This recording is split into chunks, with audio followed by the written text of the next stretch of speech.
In the autumn of 1944, the largest single-field army ever assembled in the history of the United States military stood poised on the doorstep of the German Reich.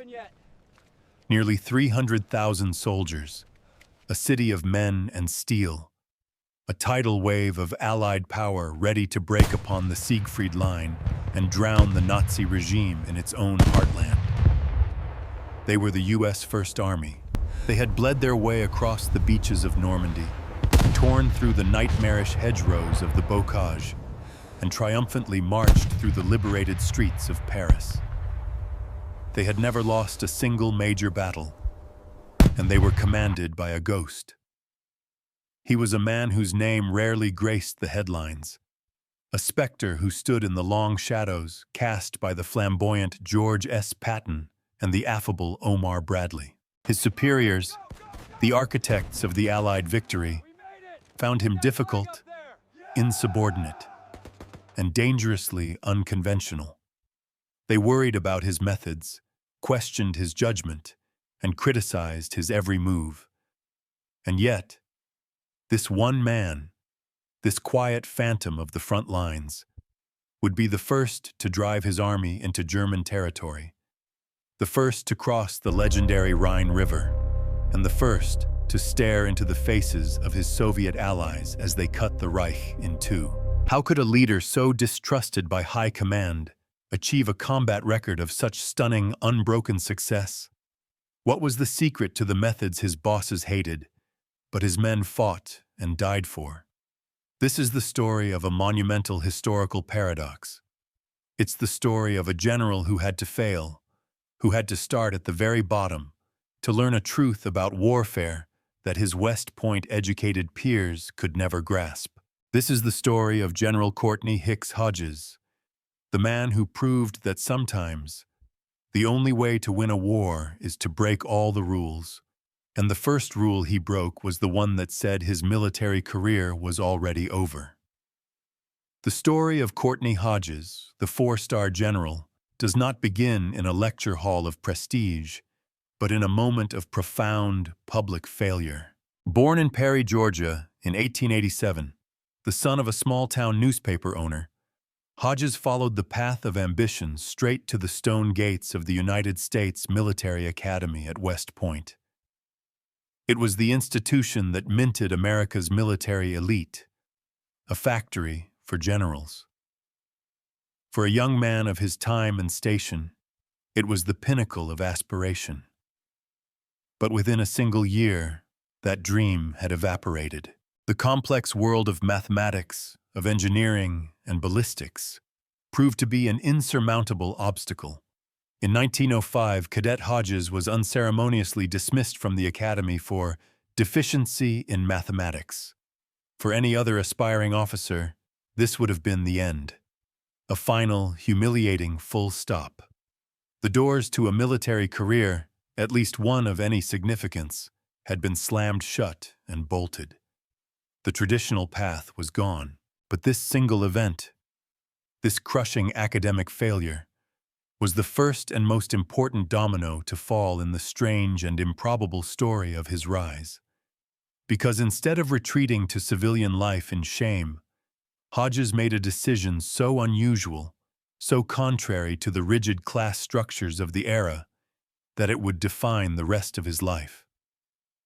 In 1906, the failed West Point cadet walked into a recruiting office and enlisted in the United States Army as a private. This was not merely a change in career path. It was a transformation of perspective. The men who would one day become his peers, Eisenhower, Bradley, Patton, would spend their formative years learning war from textbooks, studying maps in clean, well-lit rooms, and absorbing a doctrine of command that was hierarchical, remote, and abstract. Hodges, by contrast, would learn war from the mud on his boots, the weight of a rifle on his shoulder, and the shouted commands of a sergeant. He would learn the intimate, brutal realities of a soldier's life, the poor food, the endless marches, the gnawing fear, and the simple, profound bond between men who depend on each other for survival. He was no longer looking down at the chessboard from above. He was one of the pieces. And this experience, forged in the barracks and on the dusty plains of the American frontier, implanted in him a fundamental truth that would become the bedrock of his revolutionary leadership philosophy. You cannot effectively lead men whose world you do not intimately understand. He was a quick study in this new, unforgiving school. Within 3 years, the former washout had earned a commission as a second lieutenant, not through academic pedigree, but through raw competence and the respect of his superiors, who saw a spark of something extraordinary in the enlisted man. This was the first hint of the pattern that would repeat throughout his career, earning respect from below and from his immediate commanders, while remaining an oddity, an outsider, to the institution at large. The second domino fell in the crucible of real combat. First, on the Mexican border in 1916. As a junior officer under General John J. Salto, Blackjack Pershing during the punitive expedition to hunt down Pancho Villa, Hodges saw firsthand how rigid textbook plans disintegrated in the face of a fluid, unpredictable enemy in a harsh, unforgiving landscape. He saw officers trained in the grand theories of European warfare struggle to adapt. It was a lesson in the supremacy of ground truth over grand strategy. But it was in the meat grinder of the First World War that his philosophy was truly forged in fire. As a battalion commander in France, Captain Hodges was tasked with a critical mission during the Meuse-Argonne offensive, the final, bloodiest campaign for American forces in the war. His objective was to lead his men across the Meuse River in the face of entrenched German machine guns. Standard procedure for an officer of his rank was to command from a relatively safe position in the rear, coordinating the assault through runners and telephone lines. Hodges saw this as an abdication of responsibility. How could he order men to their deaths across a river whose currents, banks, and enemy-held vantage points he had not seen with his own eyes? So, under the cloak of darkness and the constant threat of enemy fire, he conducted a personal reconnaissance of the riverbank. He didn't send a scout. He went himself. He identified the best crossing points, the locations of the enemy nests, the terrain his men would have to navigate. He then returned, not to a distant command post, but to the front line, where he personally organized the storming parties. For 20 straight hours, he was in continuous, brutal combat, leading from the very tip of the spear. For this action, for his courage, but more importantly, for his method, he was awarded the Distinguished Service Cross, one of the nation's highest honors for valor. The citation praised his extraordinary heroism, but the real story was in the process. This was not reckless bravado. It was a calculated act of leadership built on a radical premise that a commander's primary source of information must be his own senses, and his proper location is as close to the point of decision as humanly possible. While other officers were studying maps, Hodges was studying the battlefield. This experience was the second great pillar of his emerging doctrine. The first was understanding the soldier. The second was understanding the ground. These two pillars would support the entire weight of his future command, and they would also be the very things that put him in direct conflict with the entire command structure of the Allied forces in World War II. The 2 decades between the World Wars were a time of institutional introspection for the U.S. Army. It was a period of doctrine, of theory, of professionalization. The lessons of the Great War were being codified into textbooks and taught to a new generation of officers. And in a turn of profound irony, Courtney Hodges, the man who had failed out of West Point, was invited back to become an instructor. He was a living paradox walking the hallowed grounds of the academy, a testament to a different path to success. Later, at the prestigious infantry school at Fort Benning, he served under another rising star, Omar Bradley. Hodges was the assistant commandant, Bradley the commandant. Hodges, with his hard-won battlefield experience, was technically Bradley's subordinate in this peacetime army, a fact that would create a subtle but persistent tension in their future relationship.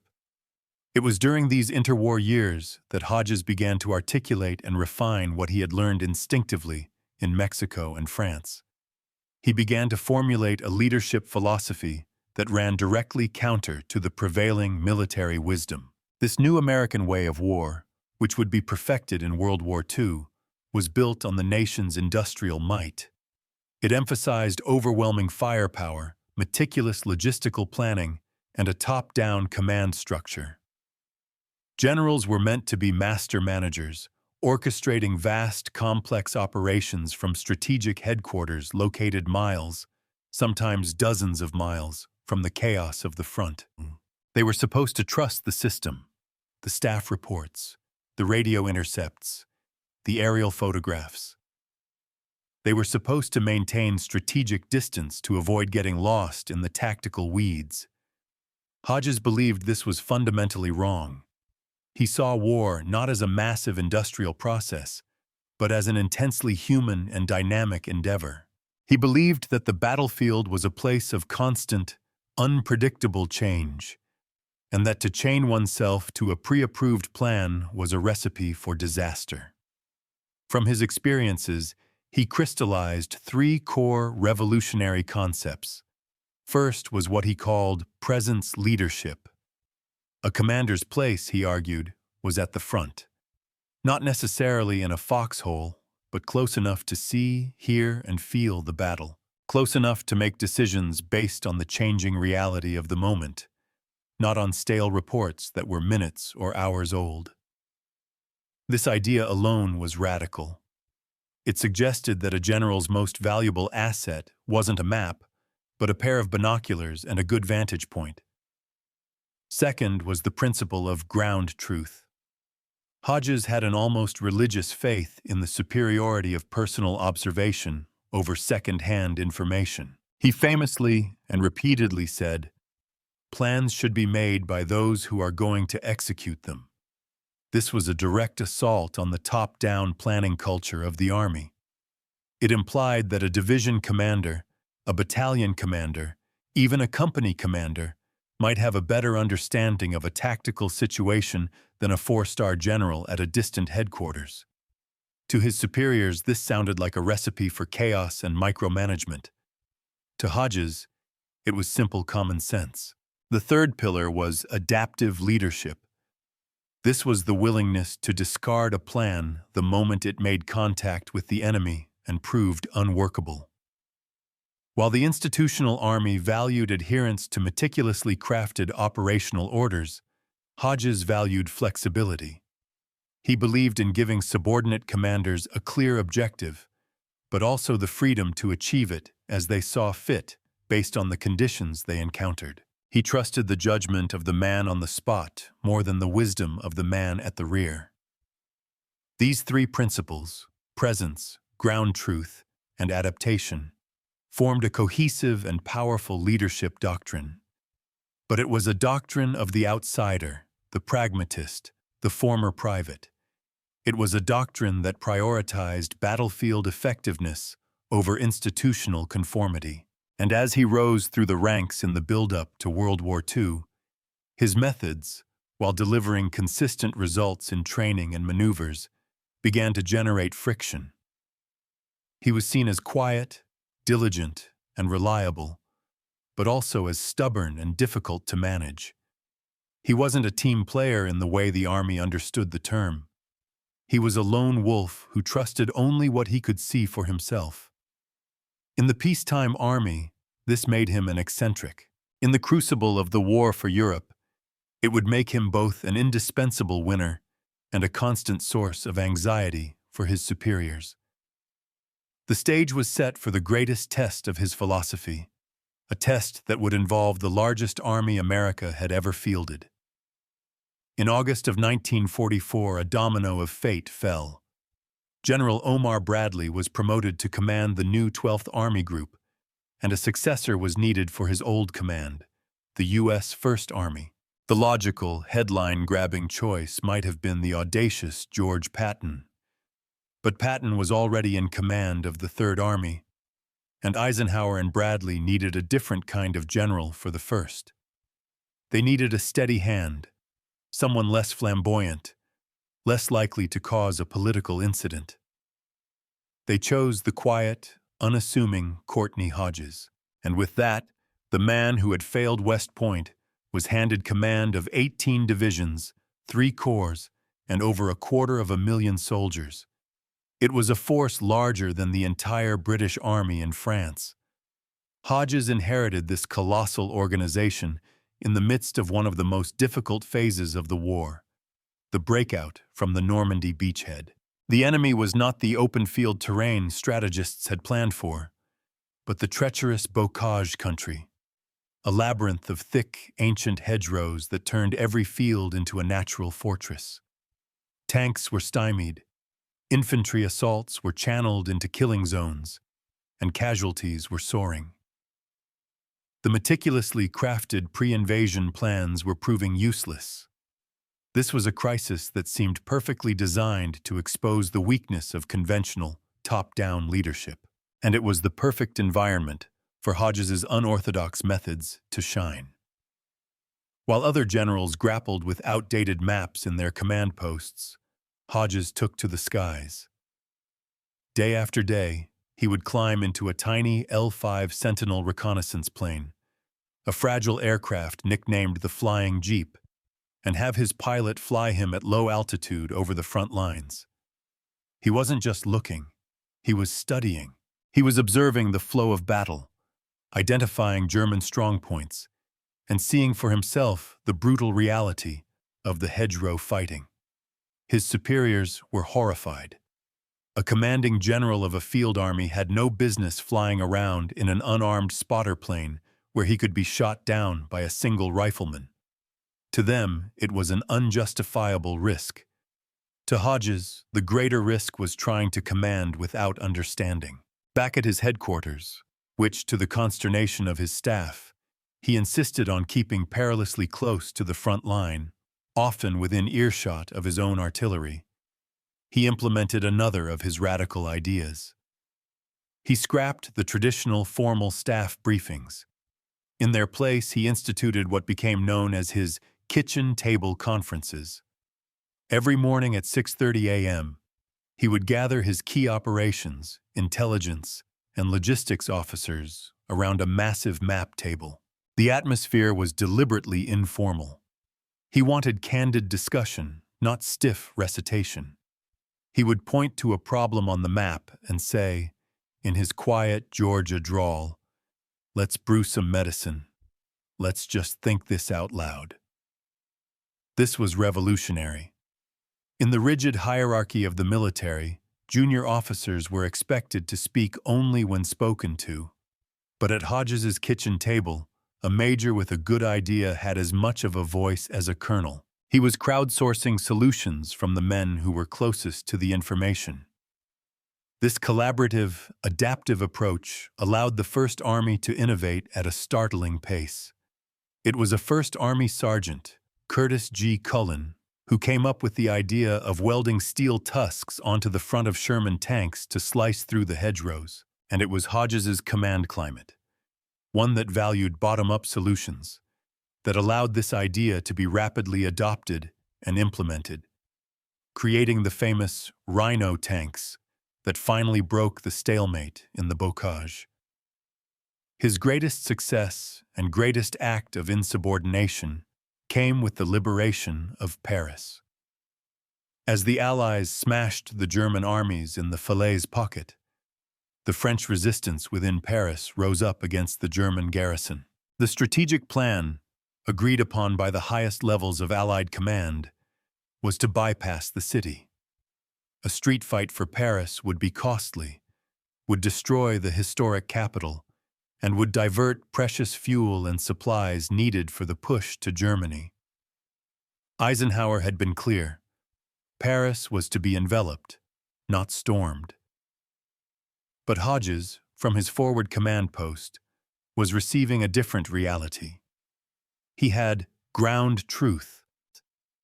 He knew the resistance was fighting and dying, and that the German commander was under orders from Hitler to burn the city to the ground if he could not hold it. Waiting for the strategic plan to unfold could mean the destruction of Paris. Waiting for permission from Bradley and Eisenhower could take hours, precious hours in which the fate of the city hung in the balance. Hodges made a decision. Without consulting his superiors, he turned to the commander of his V Corps, General Leonard Giraud, and gave a simple order. He told him to assemble a task force and get into Paris. He detached the French 2nd Armored Division, under General Philippe Leclerc, from the main effort and sent them racing towards the capital. It was a direct contravention of the strategic plan. When Bradley found out, he was furious, but it was too late. The domino was already falling. Leclerc's forces entered the city, the German garrison surrendered, and Paris was liberated.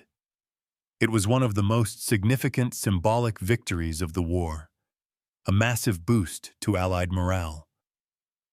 And it happened because one general trusted what he saw on the ground more than what he was told from on high. Hodges received the credit, but behind the scenes, the incident deepened the mistrust. He had delivered a spectacular victory, yes, but he had proven himself to be unpredictable and difficult to control. And for the meticulous planners at Supreme Headquarters, an unpredictable general, even a successful one, was a dangerous variable in their carefully constructed equation of war. This tension between Hodges's stunning results and his terrifying methods was about to reach its breaking point in the darkest, most brutal forest in Europe. If the liberation of Paris was the vindication of Hodges's opportunism, the Battle of the Huertgen Forest was the crucible that tested his philosophy to its absolute limit, and it became the primary exhibit for his critics.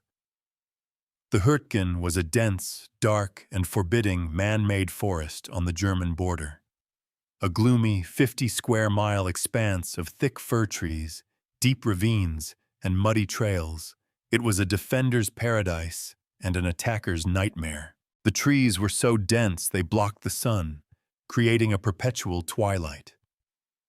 Artillery shells, instead of exploding in the ground, would hit the treetops, creating a lethal rain of wood splinters and shrapnel, the dreaded tree bursts that became the signature terror of the campaign. The strategic objective was to capture the Roa River dams, which the Germans could use to flood the valleys below and halt any Allied advance. From a map at Schaeff, the plan seemed logical. Seize the forest, seize the dams, secure the flank for the main push into Germany. But on the ground, it was a descent into hell. The U.S. First Army was thrown into this meat grinder in September of 1944. For 3 agonizing months, Hodges's divisions fought and died for a few hundred yards of mud and shattered trees.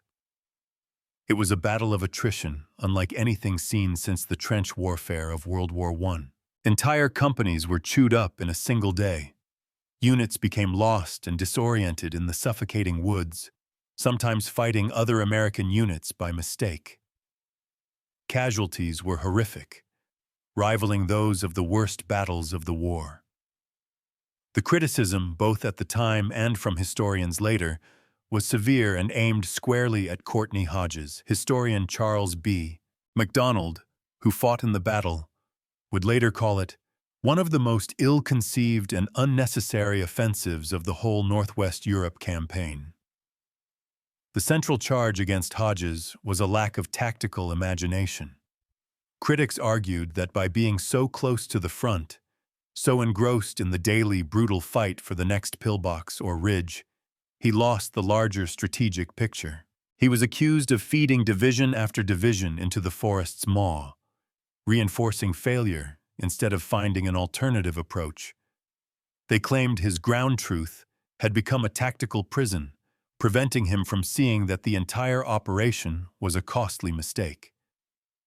Herein lies the tragic paradox of Hodges's command. His superiors, Bradley and Eisenhower, were the ones demanding relentless pressure on the German front. The strategic imperative to keep pushing came from them. Hodges was the tool they used to apply that pressure. His methods, which involved being physically present and deeply involved, meant that he, more than any other senior general, was forced to witness the horrific human cost of those strategic decisions firsthand.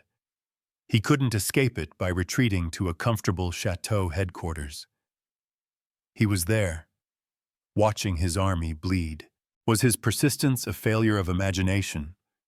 Or was it the grim, stubborn determination of a commander trying to execute an almost impossible order from above, searching desperately for any tactical key that might unlock the horrific stalemate?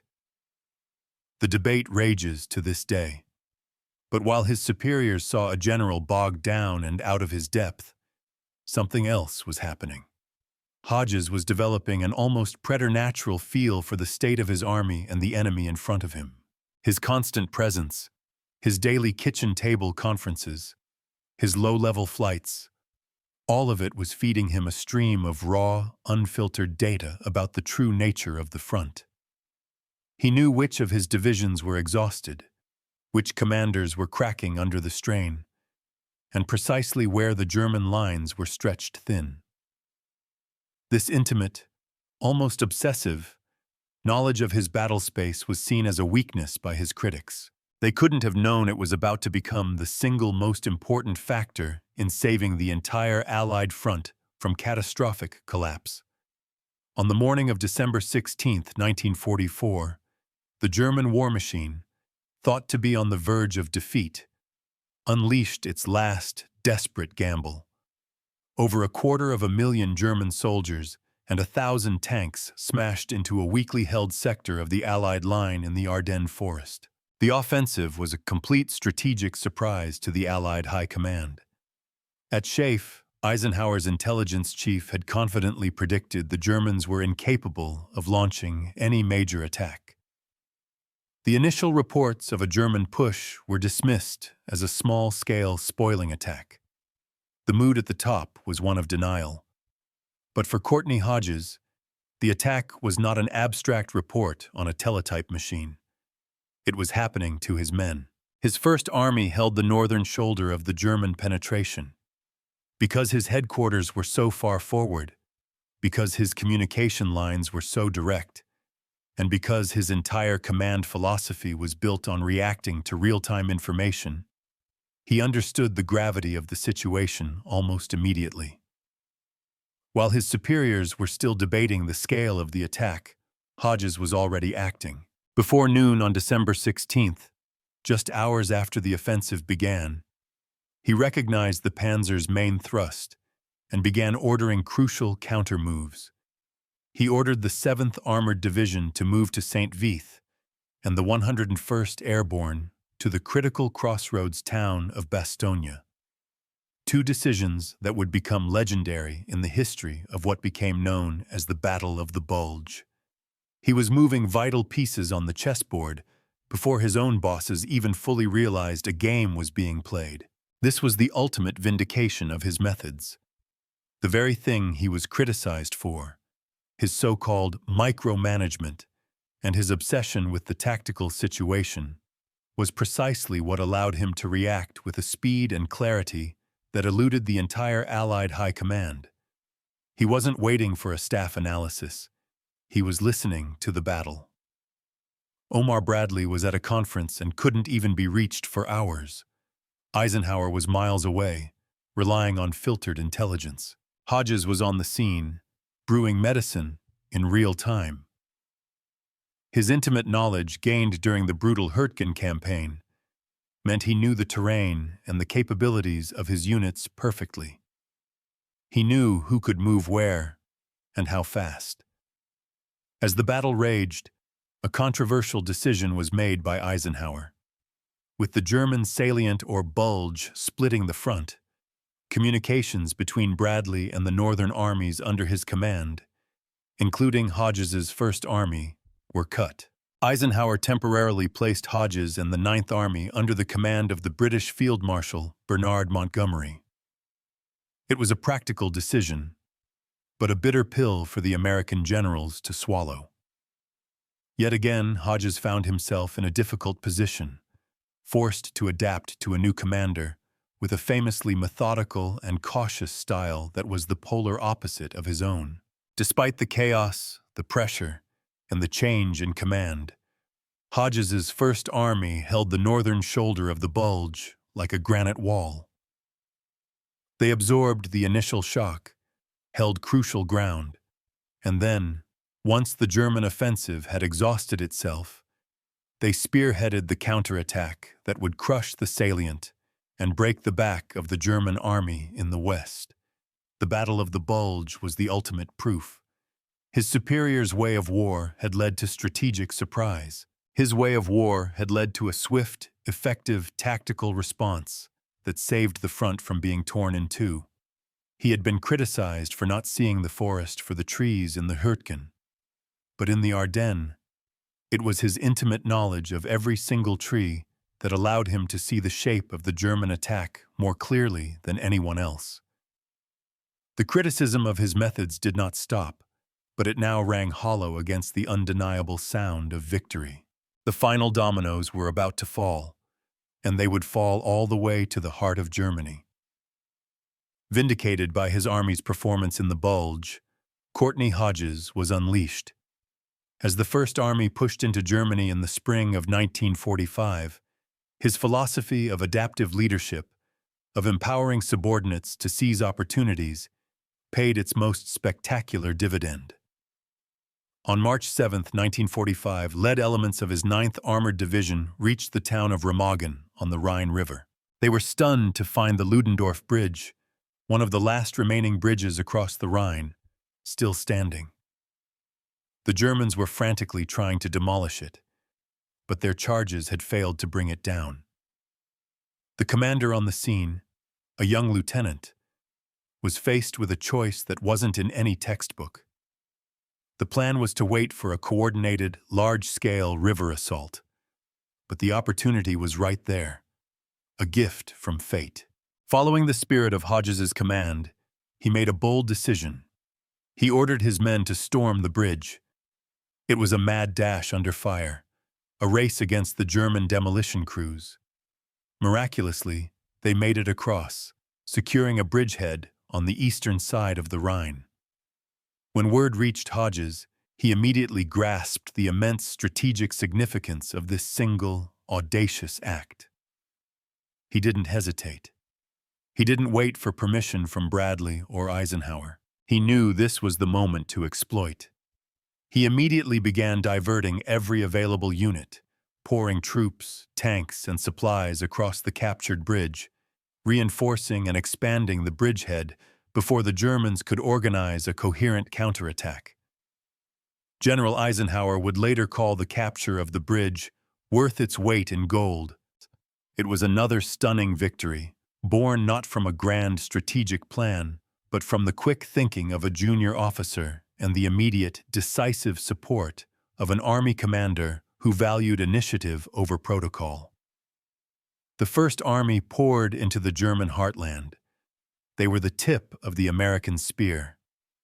They encircled and captured over 300,000 German troops in the Ruhr pocket, the largest single surrender of enemy forces in American military history. And then, on April 25, 1945, a patrol from the First Army reached the Elbe River near the town of Torgau. On the other side, they saw soldiers in different uniforms. They were the Soviets. The First Army, the army of the quiet general, was the first to link up with the Red Army, symbolically and physically cutting what remained of Nazi Germany in two.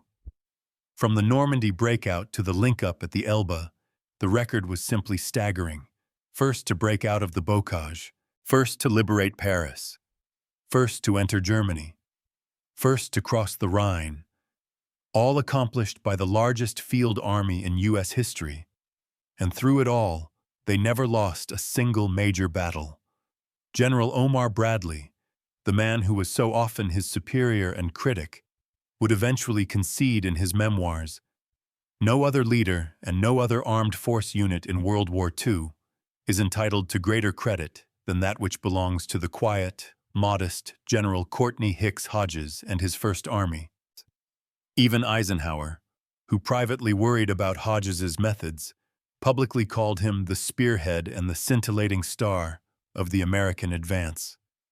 On April 15, 1945, just weeks before the end of the war in Europe, Courtney Hodges pinned on his fourth star. He became the first man in the history of the United States Army to have risen from the rank of enlisted private to full general. It was a journey of 40 years, from the shame of being dismissed from West Point to the absolute pinnacle of military command. But the true measure of his leadership wasn't in the stars on his shoulder or the victories on the map. It was in the silence that followed. After the war, when generals like Patton, Bradley, and Montgomery wrote their memoirs, posed for magazine covers, and cemented their legends in the public consciousness, Hodges simply faded away. He never wrote a book. He rarely gave interviews. He seemed utterly uninterested in fame or in shaping his own legacy. He retired quietly in 1949 and lived out his life in San Antonio, Texas, content to let his record and the testimony of the men he led speak for itself. And what that record says is a lesson that transcends military history. It's a story about the fundamental conflict between process and results, between conformity and effectiveness. The generals his superiors preferred were predictable, manageable, and operated within the comfortable confines of established doctrine. The general his soldiers needed, the general who won the battles, was present, adaptable, and willing to trust. The reality he saw with his own eyes over the plans drawn up miles away. Courtney Hodges' story is a powerful reminder that true leadership is not always about charisma or public acclaim. Sometimes, it is about the quiet, stubborn courage to be misunderstood by your superiors in the service of those you lead. It's about the willingness to accept criticism from above in order to deliver results for those below.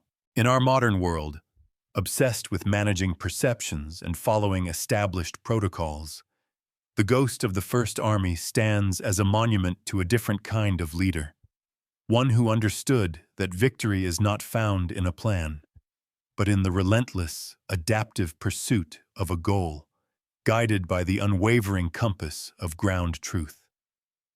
He proved that sometimes the leader who makes headquarters the most uncomfortable is the very one who brings the soldiers home victorious. The history of the Second World War is filled with giants, but perhaps it's in the shadows of those giants that we find some of the most profound lessons on leadership. What do you think? Was Courtney Hodges a tactical genius or a stubborn micromanager who just happened to be successful? Is it better for a leader to be predictable and follow the plan, or to be adaptable and break the rules to win? Let us know your thoughts in the comments below. The debates of history are kept alive by our discussions. If you found this journey into the life of America's quietest and most successful general compelling, please hit that like button, subscribe for more deep dives into the forgotten corners of history, and share this story with anyone who believes that results matter more than reputation. Thank you for watching.